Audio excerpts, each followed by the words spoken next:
안녕하세요. 오늘 우리가 들여다볼 회사는 바로 대주전자재료인데요. 지금 이 회사가 정말 미래를 걸고 아슬아슬한 줄타기를 하고 있거든요. 과연 이 베팅 성공할 수 있을까요? 자, 바로 여기서부터가 문제입니다. 한번 보세요.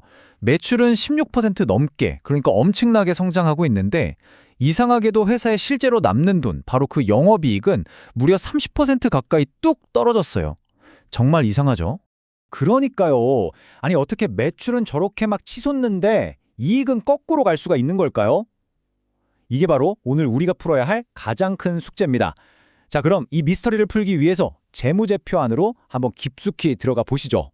자, 그 해답의 첫 번째 실마리가 바로 여기에 있습니다. 미래를 향한 거대한 투자. 그러니까 대주전자재료는요, 지금 당장의 이익은 좀 포기하더라도 나중에 열릴 더 큰 시장을 먼저 차지하겠다. 이런 야심찬 계획을 실행하고 있는 겁니다. 물론 이런 과감한 베팅 아무나 할 수 있는 건 아니죠. 대주전자재료도 나름대로 믿는 구석이 있습니다. 이미 다양한 제품군을 갖추고 있고 또 손에 쥔 현금만 무려 871억 원이에요. 이 정도면 꽤 든든한 판돈이라고 할 수 있겠죠. 바로 이런 점들이 이 거대한 투자를 버텨낼 수 있게 하는 힘이 되는 겁니다.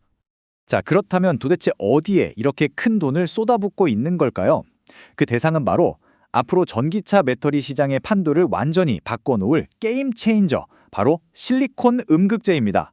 이게 뭐냐면 기존의 흑연 음극재가 가진 한계를 뛰어넘는 그런 핵심 소재라고 보시면 돼요. 이 회사가 얼마나 진심인지는요, 이 숫자를 보면 바로 알 수 있습니다. 무려 2,771억 원. 이 어마어마한 돈을 새만금이랑 시화단지에 새로운 공장을 짓는데 쏟아 부은 거예요. 이건 그냥 단순한 투자가 아니죠. 말 그대로 회사의 운명을 건 승부수라고 봐야 합니다. 회사의 전략은 아주 명확해요. 나중에 전기차 시장이 빵 하고 터질 때 미리 지어놓은 공장을 풀가동해서 그 시장의 열매를 우리가 다 따먹겠다. 바로 이거죠. 그러니까 지금의 이 고통은 나중에 큰 영광을 위한 일종의 투자, 뭐 그런 셈입니다. 하지만요, 이렇게 미래를 향한 장밋빛 계획 뒤에는 언제나 그렇듯 어두운 그림자가 따라오기 마련입니다. 바로 투자의 무거운 그림자죠.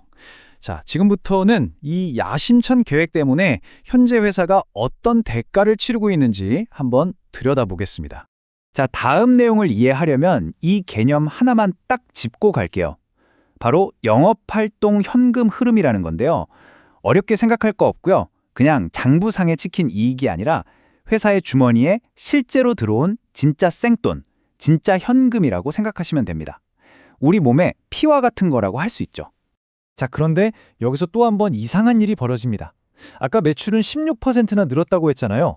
그런데 정작 회사의 피와 같다는 이 현금은요, 1년 만에 239억에서 109억으로 무려 54%, 그러니까 반토막 이상이 그냥 증발해버린 겁니다. 그래서 자료에서도 이 상황을 아주 그냥 직설적으로 표현해요. 실질적인 현금 창출 능력이 반토막 났다. 이 한 문장이 지금 회사의 현금 사정이 얼마나 심각한지를 그냥 다 보여주는 거죠. 자, 그런데 문제는요, 이렇게 쓸 수 있는 현금은 확 줄었는데 당장 갚아야 할 돈은 코앞까지 닥쳤다는 겁니다. 이 숫자 한번 보세요. 1,756억 원. 이게 바로 1년 안에 어떻게든 갚거나 아니면 연장해야 하는 단기 빚의 규모입니다. 와, 유동성 압박이라는 말이 정말 피부로 와닿는 숫자 아닌가요? 이게 전체 빚 구조를 뜯어보면 문제가 더 심각하다는 걸 알 수 있어요. 전체 빚이 2,244억 원인데 이 중에서 무려 78%가 1년 안에 갚아야 하는 단기 부채라는 거예요. 이건 뭐 비유가 아니라 정말로 발등에 불이 떨어진 그런 상황인 거죠. 자, 그럼 정리를 한번 해볼까요? 한쪽엔 장밋빛 미래가 있고 다른 한쪽엔 아주 암울한 현실이 있습니다. 대주전자재료는 지금 이 둘 사이에서 정말 아슬아슬한 줄타기를 하고 있는 건데요.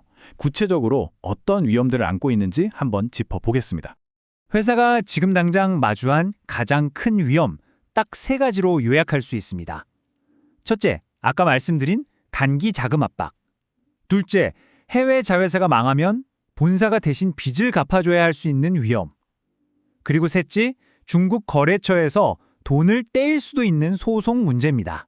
이 두 번째 리스크를 조금만 더 들여다볼게요. 이게 뭐냐면 회사가 지금 거의 망하기 직전인 중국 자회사 빚에 대해서 보증을 서준 거예요. 금액이 6,400만 위안, 우리 돈으로 120억 원이 넘는 큰 돈입니다. 만약에 이 중국 자회사가 돈을 못 갚으면 어떻게 될까요? 네. 그 빚은 고스란히 본사가 다 떠안게 되는 겁니다. 세 번째 리스크, 이 중국 소송 문제도 만만치 않습니다. 물건은 줬는데 돈을 못 받아서 소송까지 간 상황인데요. 문제는 소송에서 이겨도 상대방 회사가 망해버리면 돈을 받을 길이 없다는 거죠. 그럼 이 돈은 그냥 전부 손실로 처리해야 하는 거예요. 이미 회사가 이 돈은 못 받을 수도 있겠다라고 생각해서 쌓아놓은 돈, 그러니까 대손 충당금이 26억 원까지 늘어났다는 게 좀 안 좋은 신호라고 할 수 있겠죠? 자, 그럼 이렇게 복잡하고 아슬아슬한 상황에서 도대체 우리는 뭘 봐야 할까요? 이 회사의 베팅이 성공할지 실패할지 그걸 가늠해 볼 수 있는 일종의 대시보드 같은 핵심 지표들을 지금부터 딱 정리해 드릴게요. 자, 우리가 지켜봐야 할 첫 번째 핵심 지표는 바로 유동 비율입니다. 이건 쉽게 말해서 1년 안에 갚아야 할 빚이랑 1년 안에 현금으로 바꿀 수 있는 자산을 비교하는 거예요. 단기적인 체력을 보여주는 숫자라고 할 수 있죠. 그런데 지금 대주전자재료의 유동 비율이 얼마냐면 63.9%입니다. 이게 무슨 뜻이냐면 당장 갚아야 할 빚이 100원인데 수중에 있는 돈은 64원밖에 안 된다는 얘기예요. 보통 이 비율이 100% 밑으로 떨어지면 재무 건전성에 빨간불이 터졌다고 보거든요. 상황이 꽤 빠듯한 거죠. 그러니까 핵심은 바로 이겁니다. 과연 회사가 이 급한 불을 끄고 유동 비율을 안정권인 100% 위로 다시 끌어올릴 수 있느냐? 이게 바로 우리가 지켜봐야 할 첫 번째 관전 포인트가 되겠습니다. 두 번째로 지켜봐야 할 지표는요. 우리가 맨 처음에 던졌던 질문으로 다시 돌아갑니다. 바로 영업이익률이죠. 아무리 매출이 늘면 뭐예요? 남는 게 없으면 말짱 꽉이잖아요. 그래서 이 핵심 사업에서 다시 돈을 벌기 시작하는지 그걸 꼭 봐야 합니다. 그래서 앞으로 우리가 계속 던져야 할 질문은 바로 이거예요.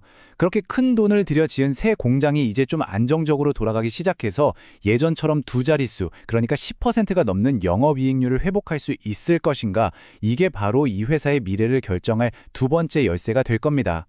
자, 정리를 해보죠. 대주전자재료는요, 지금 당장의 안정성을 담보로 전기차라는 미래에 그야말로 올인을 했습니다.